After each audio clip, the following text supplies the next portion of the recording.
প্রিয় দর্শক, আমাদের নিয়মিত আয়োজন ইভ্যালি ২১ রাতে আপনাদের স্বাগত জানাচ্ছি। আপনার অনুষ্ঠানটি একই সাথে সরাসরি দেখতে পাচ্ছেন আমাদের ফেসবুক পেজ www.facebook.com/2124 অনলাইনে। দর্শক, চলে গেলেন কিংবদন্তি অভিনেতা, মহাতারকা সৌমিত্র চট্টোপাধ্যায়।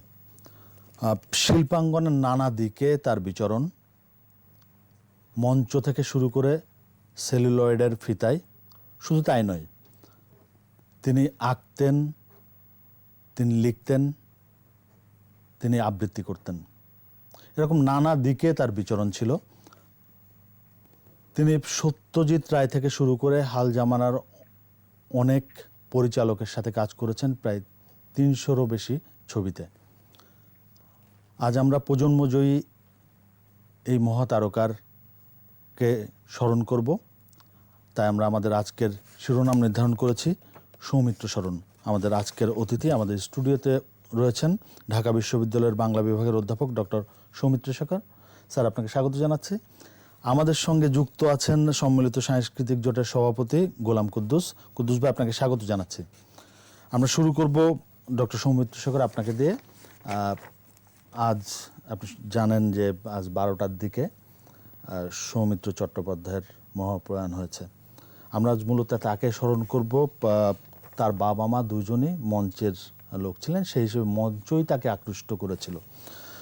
তিনি বাচিক শিল্পী, আবৃত্তি করতেন, লিখতেন, ছবি আঁকতেন। আমরা মূলত আজ তার শিল্পবোধ, তার অভিনয়, এই জায়গাটিতে আপনার বিশ্লেষণ জানব। ধন্যবাদ আপনাকে।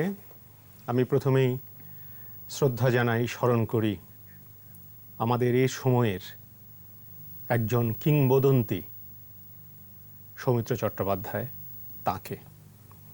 তার চলে যাওয়া আমাদের এই বৃহৎ বঙ্গীয় যে শিল্পাঙ্গন, এটি সত্যিকার অর্থেই একটি নক্ষত্র পতন।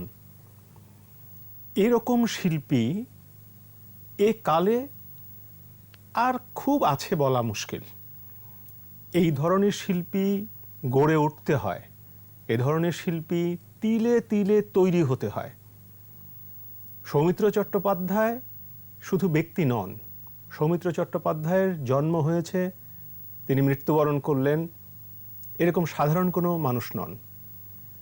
আপনি যে কথাগুলো বললেন, যে অভিধা দিলেন, এই অভিধাগুলো তো বটেই, এইটার বাইরেও সৌমিত্র চট্টোপাধ্যায় একজন বড় মাপের মানুষও।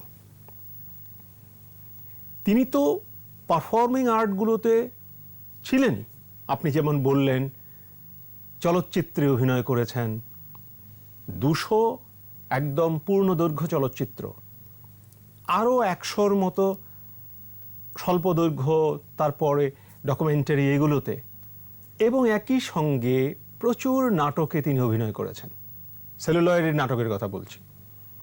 কিন্তু আপনি যে কথাটা বলছেন, আমাদের এই সময়ের তারকা বা অন্যেরা কি করেন, যে আমার কোনো কারণে সেলুলয়েডে নাম হয়ে গেছে, কোনো কারণে আমার চলচ্চিত্রে নাম হয়ে গেছে, এই জন্য মঞ্চকে তারা ভুলে যান। মঞ্চকে তিনি ভুলে যাননি, কিন্তু তিনি একই সময়ে, তিনি যখন চলচ্চিত্রে অভিনয় করছেন, যখন তার উত্থানকাল, বলা চলে চলচ্চিত্রে যৌবনকাল, সেই 60, 61, 62, 63, 64 এইরকম সময় প্রতি বছর 3-4টে সিনেমাতে অভিনয় করছেন। এবং সিনেমাতে অভিনয় করে তিনি আবার মঞ্চে চলে যাচ্ছেন। সিনেমার অভিনয়টা শেষ করে, শুটিংটা শেষ করে তিনি মঞ্চে চলে যাচ্ছেন। এইভাবে তিনি কিন্তু মঞ্চ এবং টেলিভিশন, সিনেমা এর যুগসূত্রটা স্থাপন করেছেন। ওই যে আপনি বললেন, মঞ্চের প্রতি যে ভালোবাসা, মঞ্চ একজন শিল্পীকে গড়ে তোলে, একজন শিল্পীকে তৈরি করে। এবং সৌমিত্র চট্টোপাধ্যায়ের যদি জীবনী আমরা লক্ষ্য করি, তিনি কিন্তু ছোট থেকেই, তিনি যখন কলেজে পড়েন, কলেজ থেকে ইউনিভার্সিটিতে ভর্তি হলেন, ভেতরে ভেতরে তিনি ইচ্ছে প্রকাশ করেছেন যে আমি অভিনেতা হব। দেখুন, অভিনেতা হতে গেলে কি ধরনের ডিটারমিনেশন দরকার হয়, যেগুলো এ যুগের যারা আছেন, শিল্পে আছেন, সাহিত্যে আছেন, তাদেরকে চিন্তা করতে হবে। শিশির ভাদুরী কিন্তু চলচ্চিত্র অভিনয় করেছিলেন, কিন্তু চলচ্চিত্র অভিনয় করবার পরে তিনি চিন্তা করলেন যে না, আমার কাছে চলচ্চিত্র আমার চলবে না, ওটা আমাকে, মানে আমাদের বাংলাদেশের ভাষায় বলি, ওটা আমার পোষাবে না। চলচ্চিত্র বাদ দিয়ে দিলেন শিশির ভাদুরী, চলচ্চিত্রের অভিনয় বাদ দিয়ে তিনি মঞ্চকেই প্রধান করলেন, যে না, মঞ্চই আমার মুখ্য। ভাবুন কি অবস্থা। সৌমিত্র চট্টোপাধ্যায় কি করলেন, তাকে বলা হয়েছিল যে আপনি এতদিন পরেও পরিচালনায় কেন করছেন না?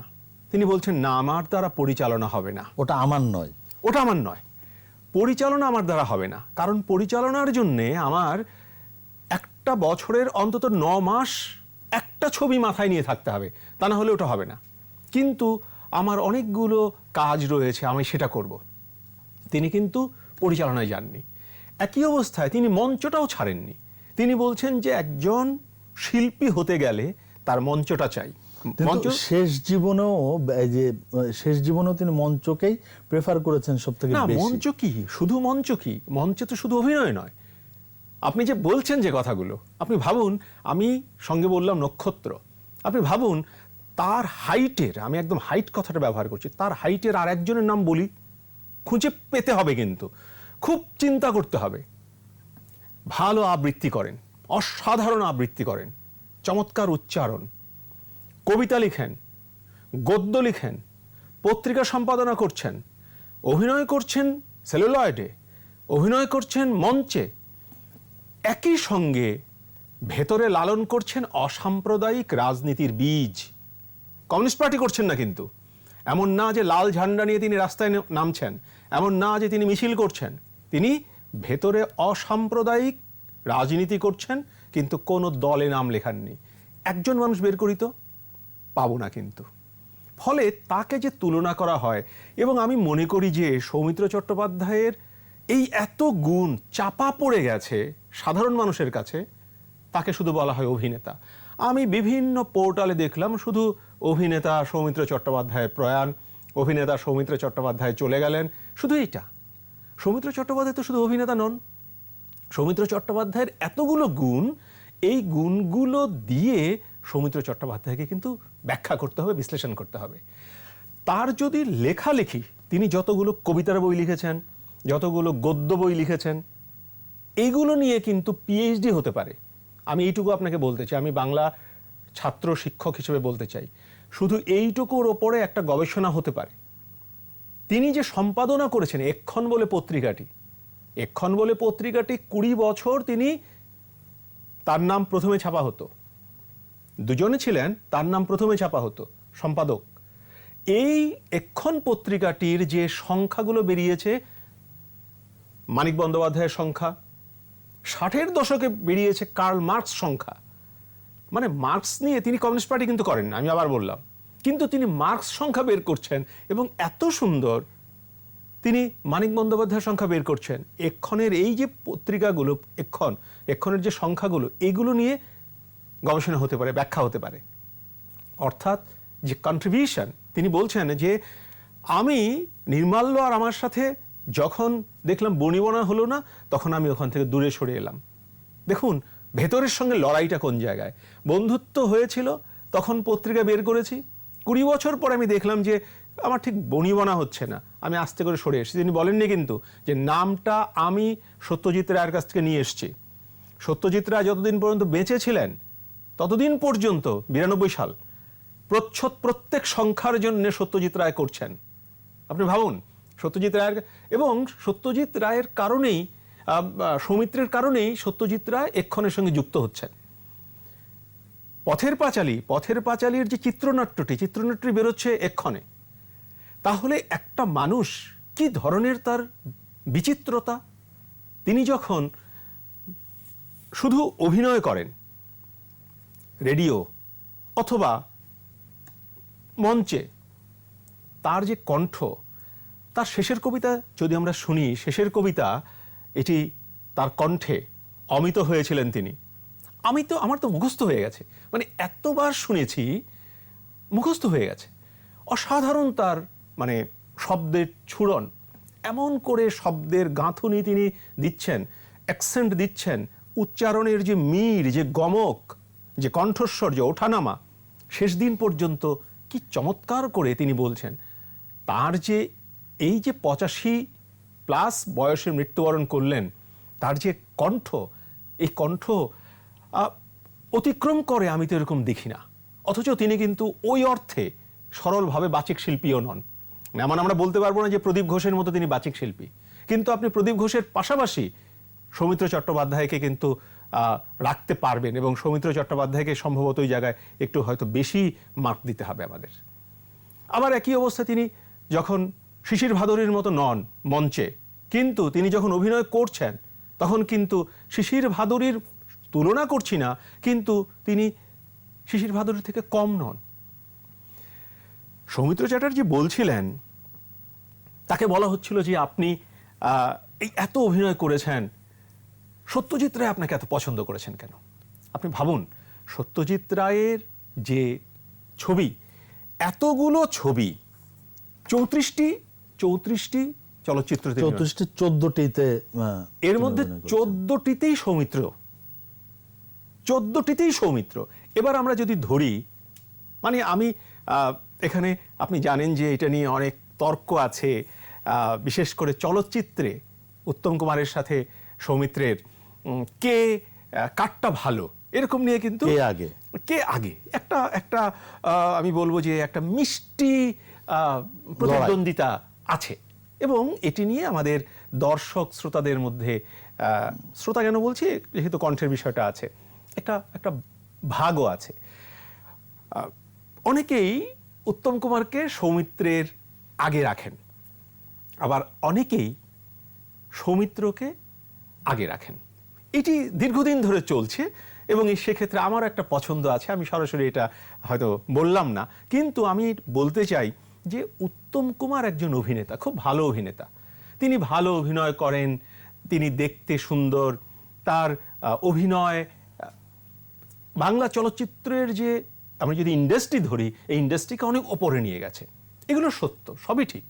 কিন্তু আমরা যদি ধরি সত্যজিৎ রায় একজন মানুষ, সত্যজিৎ রায় তিনিও বাংলা চলচ্চিত্রকে একটা জায়গায় নিয়ে গেছেন, আন্তর্জাতিক জায়গায় নিয়ে গেছেন সত্যজিৎ রায়।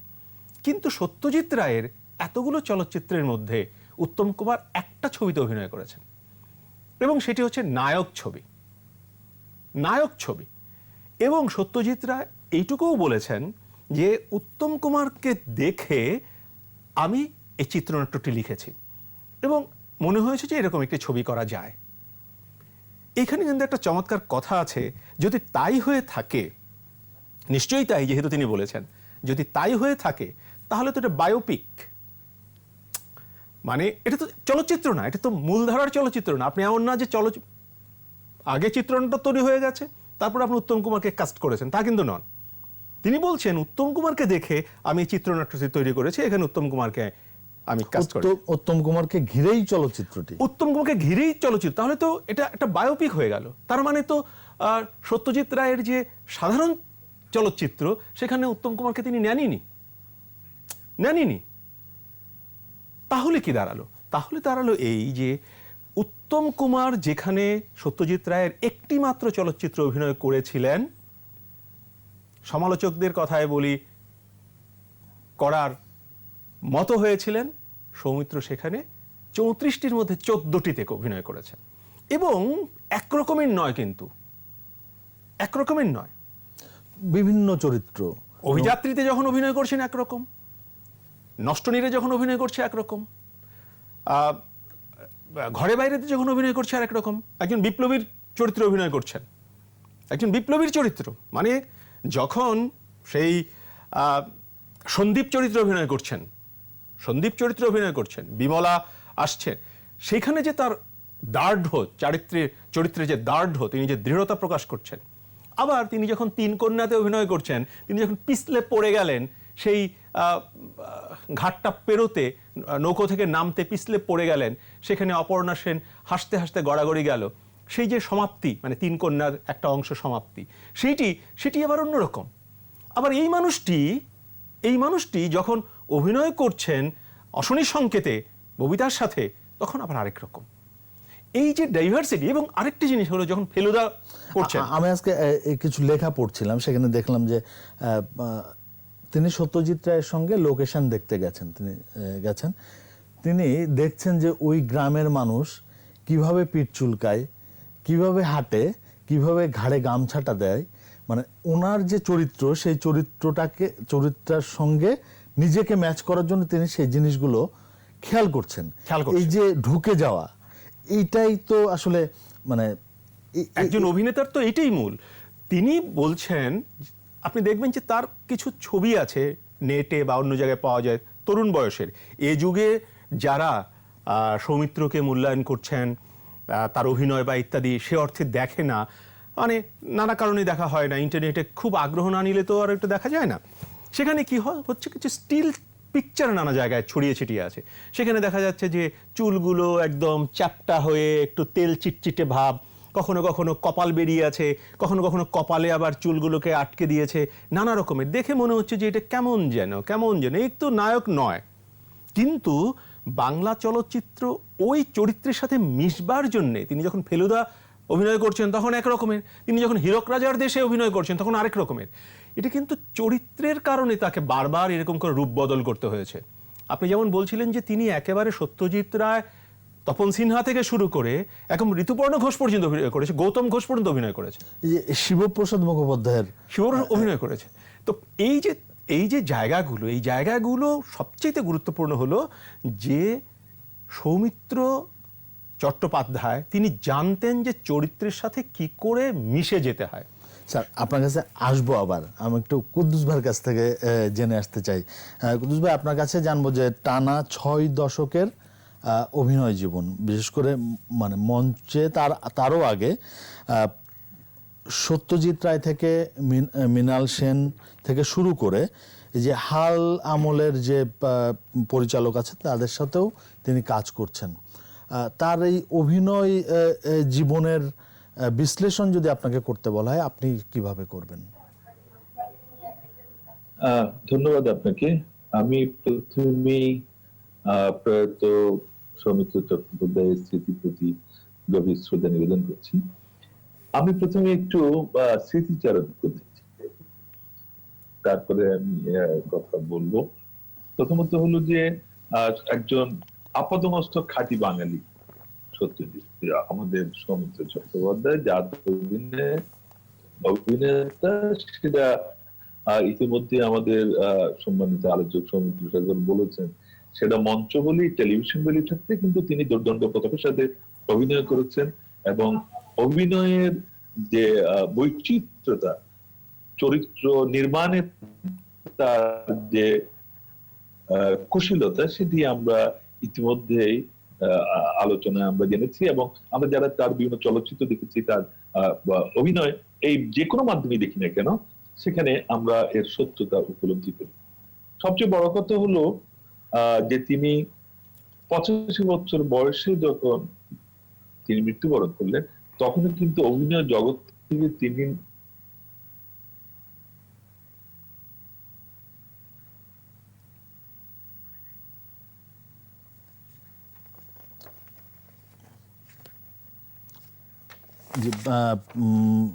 গোলাম কুদ্দুস সম্ভবত আমাদের সাথে সংযোগ বিচ্ছিন্ন হয়েছে। স্যার, আপনি যে জায়গাটিতে ছিলেন সেখানে আবার শুরু করতে চাই।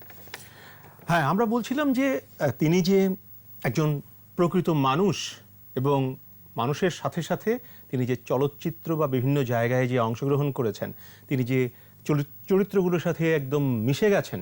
যেখানে দেখা গেল যে অমল যখন অভিনয় করছেন, তিনি অমল চরিত্রে অভিনয় করছেন, অর্থাৎ নষ্টনীরে। হ্যাঁ, চারুলতা এই নাম দিয়ে নষ্টনীরটা হয়েছিল।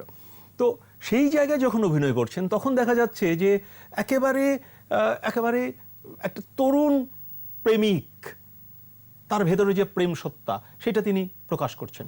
আবার তিনি যখন বিপ্লবী চরিত্রে অভিনয় করছেন, সেই সন্দীপ চরিত্রে, তখন কিন্তু তাকে আবার আরেক রকম দেখা যাচ্ছে। এই যে ডাইভার্সিটি, চরিত্রের মধ্যে যে ডাইভার্সিটি, শুধু পোশাকের ক্ষেত্রে নয়, তিনি অভিনয়ের এমনভাবে ওই জায়গাটা ঢুকেছেন যাতে ওই চরিত্রটি মনে হবে, যিনি দেখবেন মনে হবে যে না, এই চরিত্রটি তিনি আসলে ওই মুহূর্তে এইটি সবচেয়ে বড় ব্যাপার। এইটি হলো কি হয়, এটি হচ্ছে মঞ্চে যারা অভিনয় করেন তারা সেটা খুব ভালো জানেন। আপনি দেখবেন আমাদের সাম্প্রতিক যে চলচ্চিত্র কিংবা টেলিভিশন নাটক এইসব জায়গায় কিছু টাইপ চরিত্র অভিনয় হচ্ছে, কিছু টাইপ, অর্থাৎ ওই মানুষটি কিন্তু জনপ্রিয়, অর্থাৎ যিনি অভিনয় করছেন তিনি জনপ্রিয়, তার কিন্তু শিডিউল পাওয়া যায় না।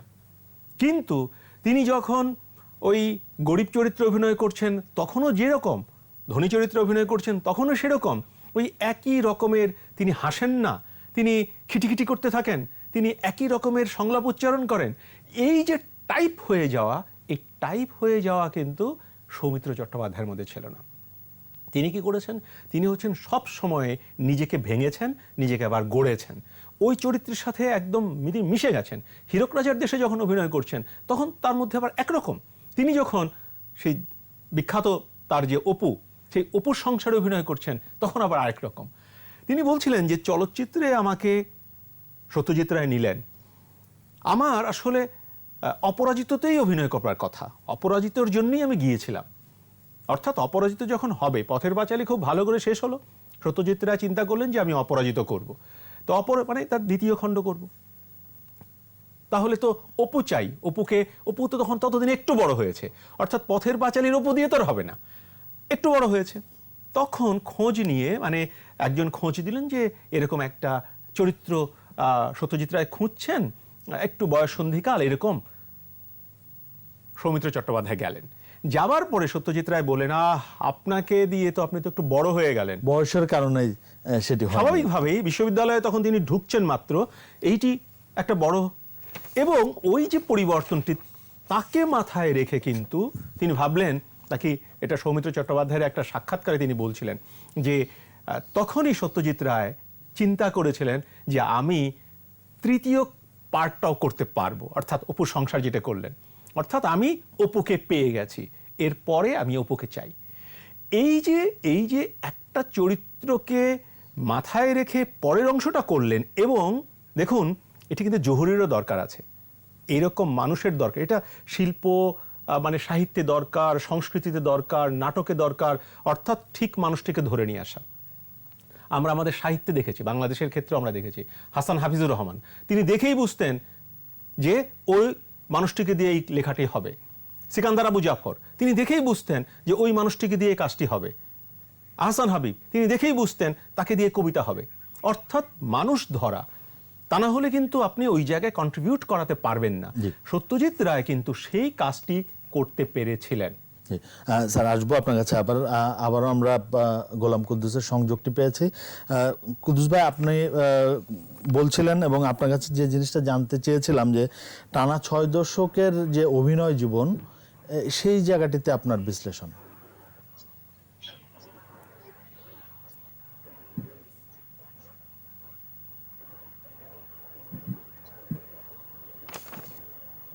গোলাম কুদ্দুস, আপনি কি আমাকে শুনতে পাচ্ছেন? হ্যাঁ, এখন শুনতে পাচ্ছি। আমি যে কথাটি, আমার কথা কি আপনি শুনতে পাচ্ছেন? জি, আমরা শুনতে পাচ্ছি। আমার কথা কি শোনা যাচ্ছে? শুনতে পাচ্ছি। আমার কথা কি আপনি শুনতে পাচ্ছেন? আমরা শুনতে পাচ্ছি, আপনি বলেন। আমি যে কথাটি বলছিলাম সেটা হলো যে তিনি যখন 85 বছর বয়সে প্রয়াত হয়ে গেলেন, তিনি হাসপাতালে যাওয়ার আগের মুহূর্ত পর্যন্ত তিনি অভিনয়ের জন্য খুবই উদ্গ্রীব ছিলেন। এই করোনা কালে কখন আবার শুটিং এ যাবেন, অভিনয় করতে পারবেন, সেটার জন্য তিনি খুবই উদ্গ্রীব ছিলেন। এটি আমরা গণমাধ্যমের মধ্য দিয়ে আমরা এটা জানতে পেরেছি। আমি বলতে চাই যে 2015 সালের 3রা সেপ্টেম্বর তিনি ঢাকায় এসেছিলেন 80 বছর বয়সে গঙ্গা যমুনা উৎসব, এবং সে উৎসবে তিনি উদ্বোধনী অনুষ্ঠানে উদ্বোধন করেছিলেন বাংলাদেশের খ্যাতিমান অভিনেত্রী ফেরদৌসী মজুমদার এবং সৌমিত্র চট্টোপাধ্যায়, দুইজন যৌথভাবে গঙ্গা যমুনা উৎসব উদ্বোধন করেছিলেন। 3রা সেপ্টেম্বর তিনি এসেছিলেন এবং সেটি হয়েছিল বাংলাদেশ শিল্পকলা একাডেমিতে। এবং সেদিনই ছাড়িগঙ্গা নামে একটি মঞ্চ নাটক, তিনি এবং দ্বিজেন বন্দ্যোপাধ্যায় দুজন, তিনিও প্রয়াত হয়েছেন গত 2 বছর আগে, তারা ছাড়িগঙ্গা নামে মঞ্চ নাটক অভিনয় করেছিলেন প্রায় 2 ঘন্টা। জাতীয় নাট্যশালার মতো বিশাল মঞ্চে এই বয়সে দাপিয়ে যে অভিনয় করেছিলেন সেদিন তিনি, তা হলভর্তি দর্শককে বিমোহিত করেছিল। এবং সেখানে বাংলাদেশের খ্যাতিমান অভিনেতা অভিনেত্রীদের প্রায় সকলে উপস্থিত ছিলেন। আপনি সৈয়দ হাসান ইমাম বলেন, আলী জাকের বলেন, ফেরদৌসী মজুমদার, আহমদুল মজুমদার, আসাদুজ্জামান নূর থেকে শুরু করে প্রত্যেকেই সেদিন তার এই অভিনয় দেখে, এই 80 বছর বয়সে তিনি যেভাবে 2 ঘন্টা মঞ্চকে দাপিয়ে বেরিয়েছেন, এটি আসলে সমিতির পক্ষেই সম্ভব, সবার পক্ষে হয়তো এটি সম্ভব নয়। এবং তার পরদিন তিনি শিল্পকলা একাডেমিতে একটি আলাপচারিতে মিলিত হয়েছেন 2 ঘন্টায় সংবাদ মাধ্যমের কর্মীদের সাথে এবং সংস্কৃতি সেবীদের সাথে। এবং সেখানে তিনি তার এই যে তার বেড়ে ওঠা, কিভাবে তিনি সংস্কৃতির সাথে যুক্ত হলেন, কিভাবে অহিন্দ্র চৌধুরী তাকে মঞ্চ নাটকে নিয়ে এলেন, এবং পরবর্তী পর্যায়ে প্রথম দিকে অনাকাঙ্ক্ষী থাকলেও পরবর্তীতে তিনি কিভাবে চলচ্চিত্রের সাথে যুক্ত হয়ে গেলেন, সমস্ত কিছু তিনি সেদিন এই 2 ঘন্টার একটি আলাপচারিতে তিনি বর্ণনা করেছিলেন। এবং আবৃত্তি কর্মীদের অনুরোধে সেখানে তিনি আবৃত্তি করেছিলেন, এবং এটি আমাদের স্মৃতিতে এখনো আছে। বাংলাদেশের সম্ভবত এটি তার পরে হয়তো আসতে পারেন, কিন্তু জনারণ্যে এটি তার শেষ আশা।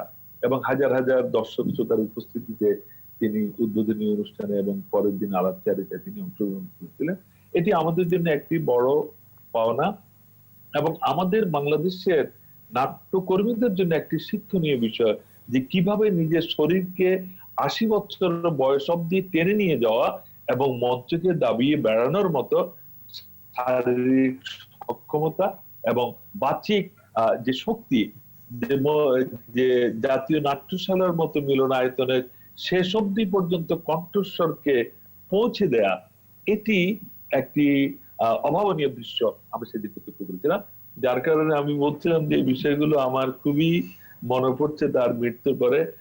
কারণ আমি গঙ্গা যমুনা উৎসব উদযাপন কমিটির আহ্বায়ক হিসেবে তার সাথে সংশ্লিষ্ট ভাবে এই কদিন কাজ করার সুযোগ হয়েছিল।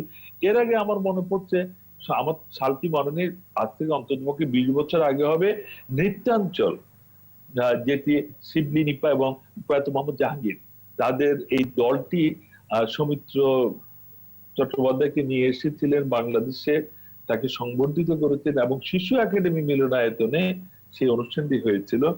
এবং সেখানে আমি সম্মিলিত সাংস্কৃতিক জোটে তখন সাধারণ সম্পাদকের দায়িত্বে ছিলাম, তাকে ফুল দিয়ে অভিনন্দিত করেছিলাম, এবং তিনি যেভাবে আমাকে আলিঙ্গনাব্দ করেছিলেন, এটি আমার স্মৃতিতে এখনো লেগে আছে আমি বলবো। সুতরাং এই মহান ব্যক্তিত্বের প্রতি আমার শ্রদ্ধা জানানোর কোনো শেষ নেই।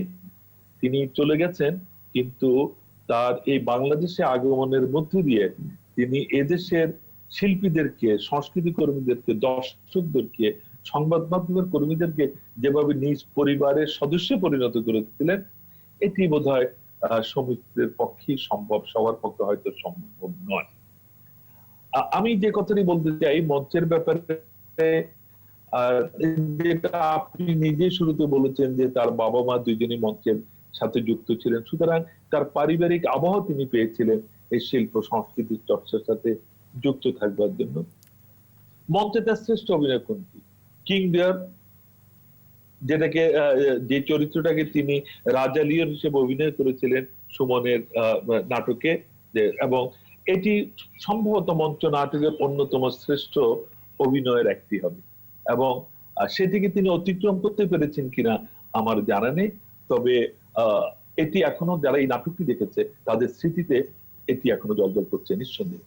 আরেকটি কথা আমি বলতে চাই, যে কথাটি ইতিমধ্যে আলোচিত হয়েছে, আমাদের সৌমিত্র শেখর বলেছেন অপসংখ্যার তার ফেলুদা চরিত্র, মনে হয় যেন সত্যজিৎ রায় এটা তার জন্যই এটি সৃষ্টি করেছিলেন, এবং ফেলুদা আর সৌমিত্রকে আলাদা করবার কোনো সুযোগ আমাদের মধ্যে আর নেই। তবে আমি একটা ক্ষেত্রে একটু ভিন্ন মতো করতে চাই সৌমিত্র, আমাদের ডক্টর সৌমিত্রের সাথে, সেটি হলো যে তার রাজনৈতিক বিশ্বাস নিয়ে।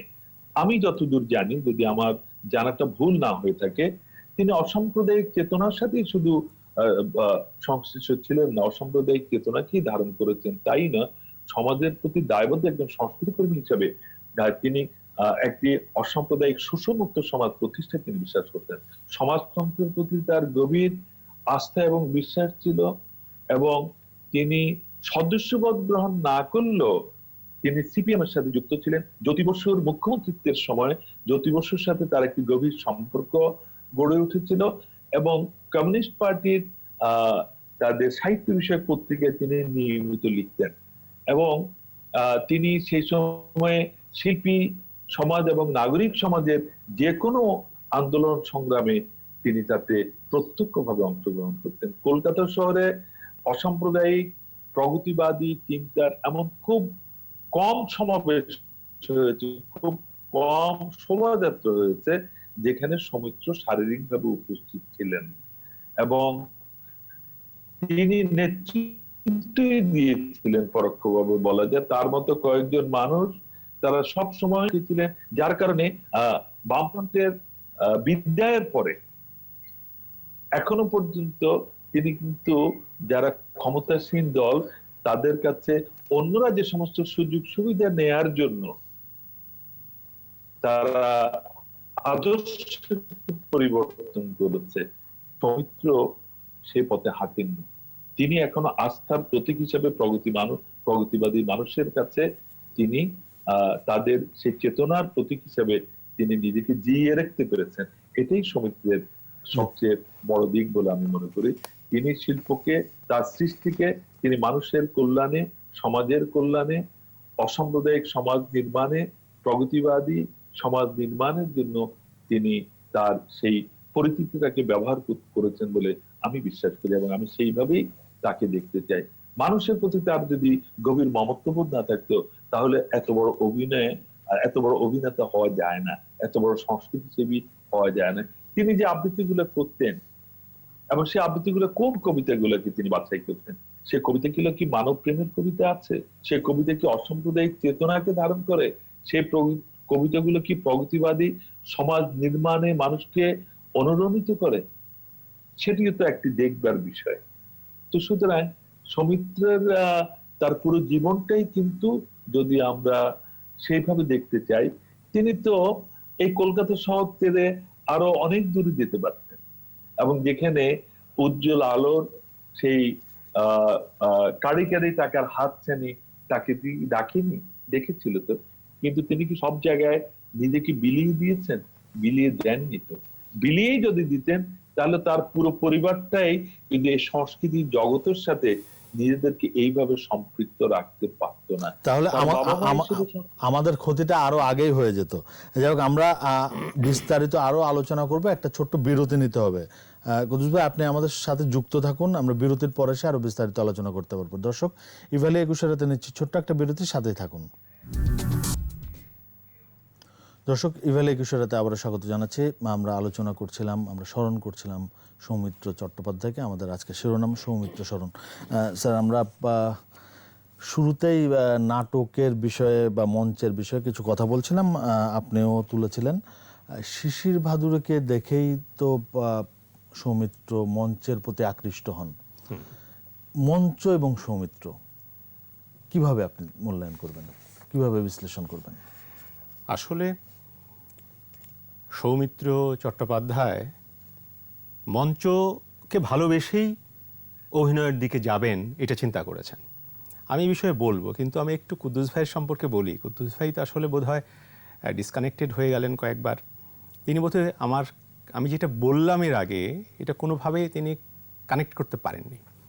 আমি কিন্তু এই কথাটিই বলেছি যে তিনি পার্টি পদ গ্রহণ করেননি, যেটি অনেকেই পার্টি পদ গ্রহণ করেছেন, কিন্তু তার অংশগ্রহণ চেতনার জায়গাটি, তার অংশগ্রহণ, তার কাজ, তার লেখালেখি, এই সব কিছুই অসাম্প্রদায়িকতার পক্ষে এবং মানবতার পক্ষে।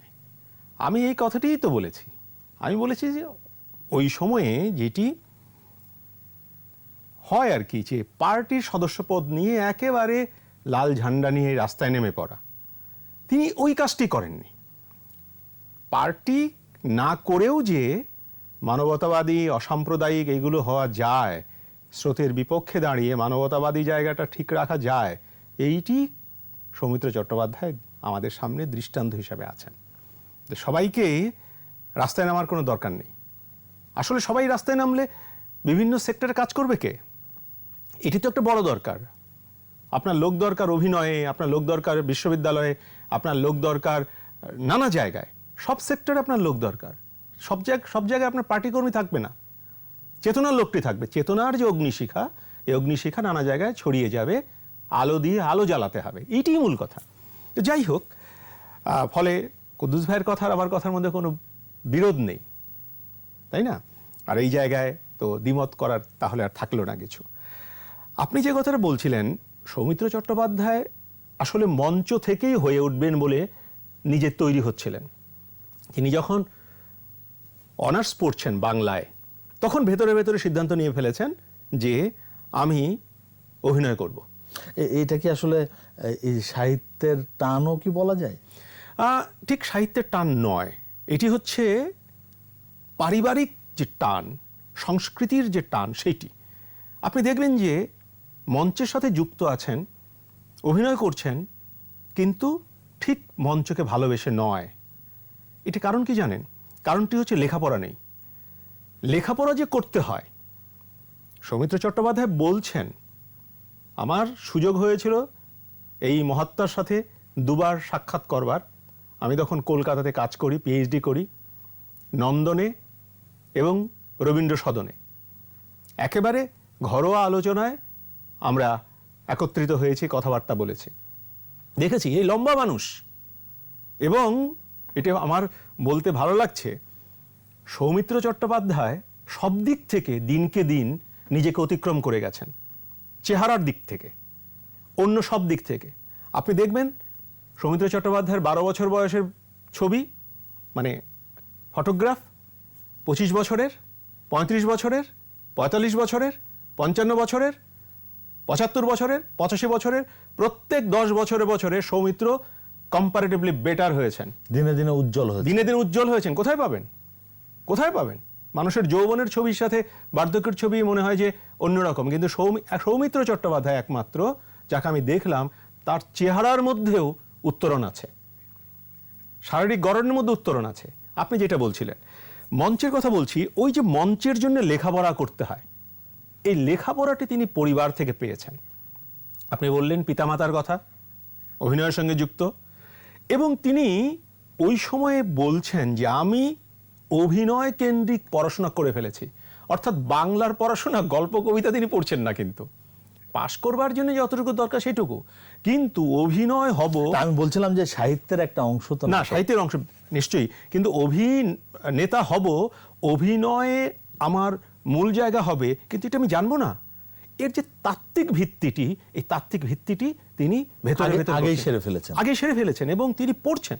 তিনি ভারতীয় উপমহাদেশের নাট্যশাস্ত্র পড়ছেন, তিনি পাশ্চাত্য নাট্যশাস্ত্র পড়ছেন, এবং ওই সময়ের মডার্ন যে ড্রামা, যে প্লেগুলো আছে, সেই জিনিসগুলো তিনি দেখছেন এবং সেই সম্পর্কে খোঁজ করছেন।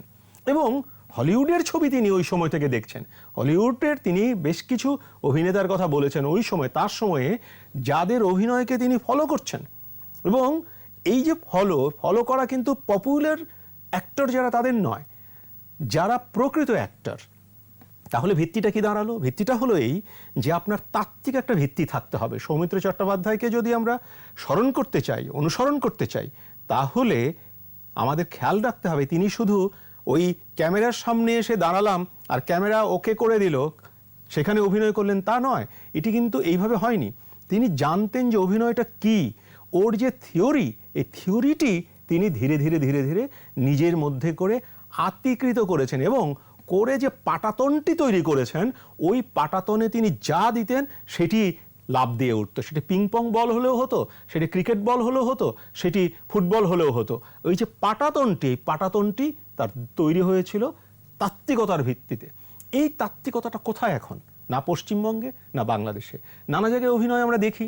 আজকে তো অভিনয়ের ক্ষেত্র বেড়ে গেছে, বিশেষ করে টেলিভিশন নাটক হওয়ার কারণে। কিন্তু আপনি জিজ্ঞাসা করবেন একজন মানুষকে, আপনাদের এখানেও এই টেলিভিশনেও অনেক মানুষ আসেন নাটক করবার জন্যে, বা নানাদের সাথে পরিচয় হয়, আপনি জিজ্ঞাসা করবেন যে নাট্যশাস্ত্র নিয়ে কোনো কথা তারা কয়জন বলতে পারেন?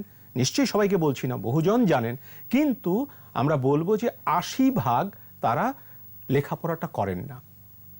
ওই জায়গাটিতে খামতি থেকে যায়, ওই জায়গাটিতে সমস্যা থেকে যায়। সৌমিত্র চট্টোপাধ্যায় যখন মঞ্চ অভিনয় করছেন, আমাদের দুর্ভাগ্য বাংলাদেশে মঞ্চ হয়েছে অনেক পরে, ওই অর্থে ব্যাপকভাবে। ঢাকাতে তো এখনো মানে মফস্বলে তো এখনো হয়নি তেমন, ঢাকাতে কিছু মাত্র হয়েছে, কিন্তু পশ্চিমবঙ্গে আপনি দেখবেন যে ব্যাপক মঞ্চ আছে। সৌমিত্র চট্টোপাধ্যায় বলছেন যে আমি যখন ছোট ওই সময় থেকেই নাটকের প্রতি আমার একটা আগ্রহ। আমরা কি করতাম, জলচকি একটার সাথে একটা যুক্ত করে দিয়ে সেখানে ছোটরা অভিনয় শুরু করে দিতাম। আপনি ভাবুন, মঞ্চ তৈরি হয়ে গেল, মঞ্চ হয়ে গেল, জলচকি তৈরি হয়ে গেল। আগে তো মানুষ জলচকি থাকতো, বাড়ি বাড়িতে থাকতো, এখন 4টা বাড়ি থেকে জলচকি জোড়া দিলেই তো একটু উঁচু হয়ে গেল। তো সেইটি, এবং তাই নয় শুধু, সেই নাটকে কারা কারা অভিনয় করছেন সেটি কাগজে লিখে তিনি দরজাতে সাঁটিয়ে রাখতেন। অর্থাৎ আজকের নাটকে আপনি দেখবেন এটা একাডেমি অফ ফাইন আর্টস এই জিনিসগুলো আছে, খুব ছোট্ট করে কাগজে লেখা আছে যে এর পরের যে নাটক হবে এই নাটকে অমুক অমুক অভিনয় করছেন। শুধুমাত্র যারা নাট্য দর্শক তারাই জানেন যে কারা কারা অভিনয় করবেন, যাই তো একটু দেখে আসি। ওই ছোট জায়গা, কিন্তু এটা বিরাট পোস্টার নয়। এই যে জায়গাটা, এই জায়গাটা পশ্চিমবঙ্গে বেশ মঞ্চ ছিল, এবং পরিবেশটাও ছিল আসলে সংস্কৃতির পরিবেশ, যেটি আমাদের দেশেও একটা সময় ব্যাপকভাবে ছিল। আমি তো শেরপুর এলাকায় বড় হয়েছি, আমার এলাকাতে বেশ নাট্য দল ছিল, নানা রকমের ছোটোখাটো মঞ্চ ছিল। ওখানে টাউন হল বলে একটি জায়গা ছিল, সেখানে নাটক মঞ্চস্থ হতো, আমরা নাটক করতে দেখেছি। হ্যাঁ, এই জিনিসগুলো আমরা মফস্বলে, কিন্তু এটা মফস্বলে একসময় সব শহরেই ছিল, এইটি এখন এটা এখন নেই।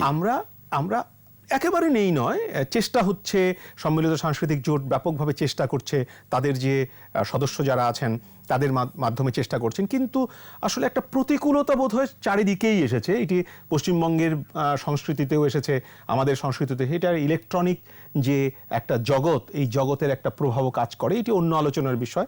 কিন্তু আমি বলবো যে এই মঞ্চটি সৌমিত্র চট্টোপাধ্যায়কে প্রকৃত মানে মঞ্চের মানুষ হিসেবে দাঁড় করাতে সুবিধে করেছে। এবং সবচেয়ে বড় ব্যাপার হলো মঞ্চের প্রতি তার টান ছিল। আপনি ভাবুন, আমি এর আগে যেটা বলেছি যে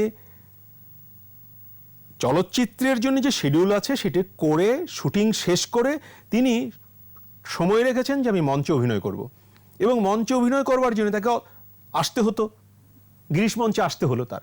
এখন ভাবুন, তিনি আছেন হয়তো হুগলিতে, হুগলি থেকে তিনি শুটিং শেষ করেছেন, হুগলি থেকে তাকে গিরিশ মঞ্চ পর্যন্ত আসতে হয়েছে। সেটা প্রাইভেট কারেই আসুন বা অন্যভাবেই আসুন, তার সময় লেগেছে, ধকল লেগেছে গায়ে। কিন্তু একটু আগে কুদ্দুস ভাই যেটা বলছেন, তারা জানতেন যে কোত্থেকে কণ্ঠ দিলে কোন পর্যন্ত পৌঁছবে। এই যে কণ্ঠের, আমরা একটু আগে বললাম না যে তিনি শেষ পর্যন্ত তার কণ্ঠের যে উচ্চতা, যে মিড়, যে গমক, চমৎকার জায়গায় নিয়ে যাচ্ছেন। তিনি যখন কবিতা আবৃত্তি করছেন, তিনি যখন আজকে বসন্ত নয় আবৃত্তি করছেন, যে আমাকে অবহেলা দিয়ে গেল, তিনি যখন বলছেন যে এই সময় আমাকে অবহেলা দিয়ে গেল, কিংবা তিনি যখন কালের যাত্রার ধ্বনি শুনিদিকে পাও সেই এটা যখন বলছেন, কিংবা তিনি যখন আকাশলীনা আবৃত্তি করছেন, তখন তার যে মিড়, তার যে গমক, তার যে উত্থান, তার যে পতন, তার যে শব্দের প্রতি নিয়ন্ত্রণ, এবং যেভাবে তিনি থ্রো করছেন, অসাধারণ ব্যঞ্জনাময়। তিনি যখন আবৃত্তি করছেন তার যে নাটক, তিনি যখন বলছেন যে বন্যা তুমি আজ আমার জন্য অপেক্ষা করেছিলে, হ্যাঁ মিতা, বৃষ্টির প্রতিটি শব্দে আমি তোমার শব্দ শুনেছি, 7 সমুদ্র 13 নদী পার করে সেই তো এলে তুমি আমার জীবনে। প্রত্যেকটি শব্দের সাথে প্রত্যেকটি শব্দের যে দূরত্ব, প্রত্যেকটি শব্দের সাথে প্রত্যেকটি শব্দের যে আবেগগত সংস্পর্শ, এইটি সৌমিত্র চট্টোপাধ্যায়কে কেউ যদি খুব ভালো করে খেয়াল করেন, আমার ধারণা যারা বাচিক শিল্পী তারা অনেক নিজেকে উন্নত করতে পারবে। অর্থাৎ আপনার কাছে আসবো, শব্দগুলোর সাথে শব্দগুলোর একটা সম্পর্ক স্থাপন। শব্দ মানে শব্দ নয়, শব্দের সাথে হচ্ছে সংশ্লেষ। এই সংশ্লেষটি সৌমিত্র চট্টোপাধ্যায় দিতে পেরেছিলেন। স্যার, আমরা একটু সুযোগ দিতে চাই গোলাম কুদ্দুসকে। গোলাম কুদ্দুস, আপনার কাছে জানবো, সত্যজিৎ সৌমিত্র কিভাবে আপনি দেখেন? একে অপরের পরিপূরক, এক কথায় যদি বলি। যেটা আপনিও শুরুতে বলেছেন যে সত্যজিৎ রায় 34টি চলচ্চিত্রে 14টিতে অভিনয় করেছেন সৌমিত্র। তার মানে কি কত অপরিহার্য শিল্পী তার কাছে ছিল সৌমিত্র, যার কারণে তিনি তাকে তার অধিকাংশ ছবিগুলোতেই তিনি তাকে যুক্ত করেছেন। যে কথা এর আগে আমাদের অধ্যাপক সৌমিত্র সাগরও বলতেন যে ফেলুদা চরিত্রটি এটি কুদ্দুস ভাই, অন্য কেউ কি কুদ্দুস করতে ভাই, পারতেন না? কুদ্দুস জি। ভাই, আমি আপনাকে একটা যোগ করি, আপনি বলবেন সত্যজিৎ রায় 92 সালে মারা গেলেন। 90 সালে তার শেষ চলচ্চিত্রে অভিনয় করেছিলেন সৌমিত্র চট্টোপাধ্যায়। এখন সত্যজিৎ রায় যদি বেঁচে থাকতেন তাহলে এই সংখ্যাটি কিন্তু 14 থেকে বেড়ে যেত আমার বিশ্বাস। বলুন। হ্যাঁ হ্যাঁ, বেড়েছে যেতই, কারণ 14 বেড়ে যেত, ওখানে 34-এর জায়গায় সেটাও বেড়ে যেত এবং আনুপাতিক হারেই সৌমিত্র তার সাথে যুক্ত থাকতেন, এটি বলা যায়। তার মানে সত্যজিৎ রায়ের একটি নির্ভর করবার মতো অভিনয় শিল্পী ছিলেন সৌমিত্র চট্টোপাধ্যায়। এবং তিনি যে কথাটি আমরা বারবার এর আগে আলোচিত হয়েছে, যে চরিত্র নির্মাণে তার যে পারদর্শিতা, চরিত্রের সাথে নিজেকে যে একাত্ম করে নেয়া, এটি সবার পক্ষে সম্ভব। বাংলা চলচ্চিত্রের যে আজকে যে বিকাশ, বা হিন্দি, দক্ষিণ ভারতের তামিল এবং অন্যান্য মারাঠি চলচ্চিত্রের সাথে সমান তালে পাল্লা দিয়ে কলকাতার মতো বৃহৎ শহরে দীর্ঘদিন ধরে বাংলা চলচ্চিত্র যে টিকে আছে, তার মূলে রয়েছে কয়েকজন চলচ্চিত্রের অভিনয় শিল্পীর কারণে। এটা আমার একেবারে ব্যক্তিগত অভিমত। সেটা আপনি উত্তম কুমার, সৌমিত্র যদি বলেন, রঞ্জিত মল্লিক বলেন, বা উৎপল দত্ত বলেন, তুলসী লাহিড়ী বলেন, বা ছবি বিশ্বাস বলেন, এই যে বিভিন্ন ধারা যারা এক সময় যারা একদিকে মঞ্চেও কাঁপিয়েছিল, চলচ্চিত্রকেও কাঁপিয়েছিল, এবং তারাই কিন্তু বাংলা চলচ্চিত্রের দর্শকদেরকে বাংলার চলচ্চিত্রের প্রতি আগ্রহীশীল করে রেখেছিল, অন্য ভাষার চলচ্চিত্রের প্রতি নিজেদেরকে যেতে দেননি। এবং সেটি হলো চরিত্র নির্মাণ, অভিনয়ের দক্ষতা, কাহিনী, সামগ্রিকভাবে সমাজের প্রতি দায়বদ্ধতা এবং শিল্পের স্বরূপ অন্বেষণে তাদের সার্থকতা। এই সবকিছু মিলিয়েই কিন্তু বাংলা চলচ্চিত্রে একটি জায়গায় এসে পৌঁছেছে, যেখানে সত্যজিৎ রায় এবং সৌমিত্র দুজনকে এক সূত্রে আমরা গাঁথতে পারি এবং দেখেছি বাংলা চলচ্চিত্রে সেইভাবে। তো সুতরাং এটাকে আলাদা করার কোনো সুযোগ নেই। আরেকটি কথা আমি এখানে বলতেই চাই, সেটা হলো যে বাংলা চলচ্চিত্র বলেন, এই যে আমরা সৌমিত্রের কথা বলেছি, যে তার আবৃত্তির কথা বলেছি, তার মঞ্চ নাটকের কথা বলেছি, তার যাত্রার কথা বলেছি, তার সামাজিক দায়বদ্ধতার কথা বলেছি, অসাম্প্রদায়িক চেতনার কথা বলেছি, সমাজতন্ত্রের প্রতি তার গভীর আস্থার কথা বলেছি, এবং বাংলার হাজার বছরের ঐতিহ্যপূর্ণ অসাম্প্রদায়িক প্রগতিবাদী সংস্কৃতি লালন করবার কথা বলেছি। এর পিছনের প্রতি, বাংলার প্রতি, বাংলা ভাষার প্রতি, বাঙালি সংস্কৃতির প্রতি তার যে গভীর মমত্ববোধ, এটি আমরা কিন্তু স্পষ্ট দেখতে পাই। না হলে আমরা কি এমন শিল্পীদেরকে দেখছি না যারা সামান্য কয়েকটি চলচ্চিত্র, সঙ্গীত বা নাটকের সাথে জনপ্রিয়তা পেয়েই তারা এই বাংলা সংস্কৃতি ছেড়ে দিয়ে ভিন্ন ভাষার সংস্কৃতির সাথে নিজেদেরকে একেবারে জড়িয়ে ফেললো? সৌমিত্র কি সে জায়গায় যেতে পারতেন না? উত্তম কুমার কি সেইভাবে নিজেদেরকে বিচ্ছিন্ন করে নিতে পারতেন না? কিন্তু তারা সে রাস্তায় সেইভাবে যাননি, কারণ তারা শেকড়কে ধরে রাখতে ঠিক লাভের সম্ভাবনা নেই। যাত্রা করে কোন রকমের টিকে থাকা যায়, কিন্তু যাত্রা করে ব্যাপক কোনো অর্থ সমাগমের সম্ভাবনা নেই। মঞ্চ নাটক করে খুব বেশি আয় বৃদ্ধি হওয়ার সম্ভাবনা নেই। তারপরে তারা এগুলোকে ভালোবেসেছেন, এগুলোকে চর্চা করেছেন, নতুন নতুন সংস্কৃতি কর্মী ক্ষেত্রে তৈরি করেছেন, দর্শক শ্রোতা তৈরি করেছেন, তাদের একটি চেতনার জায়গা তারা তৈরি করেছেন, ভালো লাগার জায়গা তৈরি করেছেন। এবং সেই কারণেই বলছি, আপনি সত্যজিৎ রায় বলেন, মৃণাল সেন বলেন, এরা প্রত্যেকেই কিন্তু সমাজের প্রতি দায়বদ্ধ শিল্পী ছিলেন। আমার তো এখনো মাঝে মাঝে মনে হয় যে আমি আবারও বলছি যে তারা শুধু তাদের আদর্শের জায়গাটাকে তারা শুধুমাত্র মনের মধ্যে ধরে রাখেনি, তারা রাজপথে নেমেছেন। আপনি মৃণাল সেনকে দেখেন, কতবার রাস্তায় নেমেছেন তিনি, এবং সে মৃণাল সেনের সঙ্গে কি আপনার কবি, সাহিত্যিক, লেখক, অভিনেতারা হননি? ইভেন খেলোয়াড়রা হননি? হয়েছেন তো। এদেশে শ্রেণী বিভক্ত সমাজ ব্যবস্থায় ধর্ম বর্ণের যেখানে হানাহানি প্রায় লেগে থাকে এই অঞ্চলে, সেই অঞ্চলে অসাম্প্রদায়িক চেতনাকে লালন করা হলো সবচেয়ে প্রগতিশীল বিপ্লবী কাজ বলে আমি মনে করি। কারণ যেখানে আপনি এই অসাম্প্রদায়িক চেতনার কথা বলতে যে আপনার জীবনহানির সম্ভাবনা থাকে, আপনাকে যে কোনো পরিণামের মুখোমুখি হওয়ার সম্ভাবনা থাকে, সেই জায়গাগুলোতে যখন একজন শিল্পী বেছে নেন, তার মানে সে একটি জীবন আদর্শকে ধারণ করতে চান, এবং সেই জীবন আদর্শ তার পরবর্তী প্রজন্ম যাতে বয়ে নিয়ে বেড়ায়, সেই জন্য সে পথটি তিনি তাদেরকে দেখাতে চান। সৌমিত্র সে পথটি দেখিয়েছিলেন। আমরা যে এই যে কথাটি বললাম, তিনি যখন 2015 সালে ঢাকায় এলেন, আমরা কোন সৌমিত্রকে দেখেছি? যে সৌমিত্র আপাদমস্তক আমরা একদম শেষ দিকে চলে এসেছি। আমি শেষ করে দিচ্ছি। আপাদমস্তক একজন বাঙালি। বাঙালি মানে শুধু বাংলায় কথা বলেন এই অর্থে বাঙালি না, বাঙালির হাজার বছরের যে নীতি, নৈতিকতা, মূল্যবোধ সবকিছুকে তিনি ধারণ করেন, বাঙালি সংস্কৃতিকে লালন করেন, সংস্কৃতির বিভিন্ন শাখায় নিজে বিচরণ করেন, এবং মনুষ্যত্বের, মানবিকতার জন্য লড়াই করবার জন্য যিনি প্রতিশ্রুতিবদ্ধ।